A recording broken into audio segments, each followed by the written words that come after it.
राज्य सरकार के 3.5 साल पूरे होने पर आज मुख्यमंत्री त्रिवेंद्र सिंह रावत ने वर्चुअल प्रेस कॉन्फ्रेंस की और इस वर्चुअल प्रेस कॉन्फ्रेंस के माध्यम से मुख्यमंत्री त्रिवेंद्र सिंह रावत ने सरकार के 3.5 वर्षों की उपलब्धि बताई। उन्होंने कहा, सरकार ने चुनाव में जनता के लिए 85% वादे पूरे किए हैं।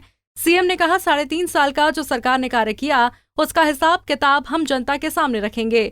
इसके अलावा सीएम ने कहा, सरकार ने हर वर्ग का ध्यान रखा है और किसानों की आय बढ़ाने के लिए सरकार लगातार प्रयासरत है। प्रत्येक जिले में ग्रोथ सेंटर की स्थापना की जा रही है, जिससे रोजगार के अवसर प्राप्त होंगे। सरकार ने 3.5 वर्षों में जीरो टॉलरेंस पर काम किया है। कोविड चरम पर है, वैज्ञानिक लगातार प्रयास कर रहे हैं। हमने प्रदेश की जनता से वायदा किया था कि राज्य सरकार अपने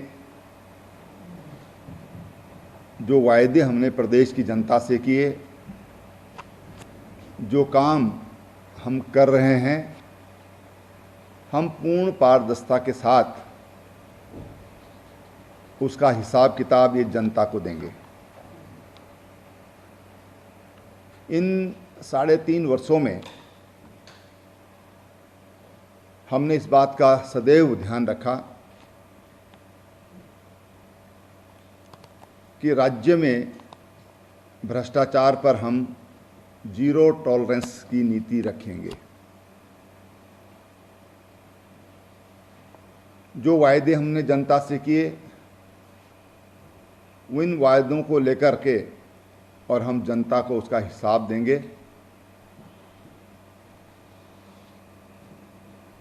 सरकार बनने के बाद हमने विकास के कार्यों को गति देने का काम किया, चाहे कनेक्टिविटी का सवाल होगा,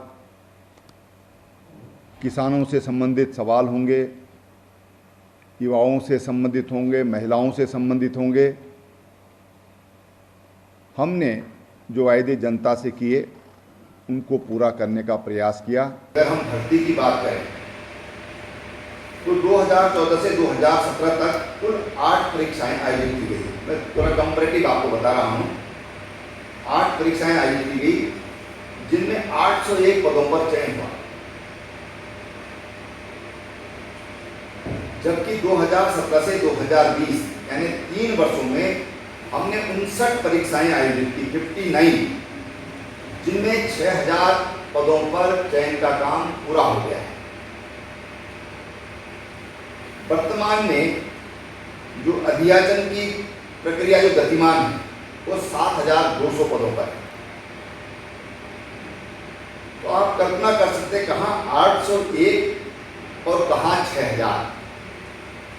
इस दौरान उन्होंने कहा कि अभी तक 3.5 वर्षों में नियमित आउटसोर्सिंग और विभिन्न योजनाओं के माध्यम से 7,12,000 घर, 837 लोगों को रोजगार दिया गया है। वहीं मनरेगा के अंतर्गत भी 6 लाख लोगों को रोजगार दिया गया है। इसके अलावा कोविड के अंतर्गत भी 2 लाख लोगों को रोजगार दिया गया है।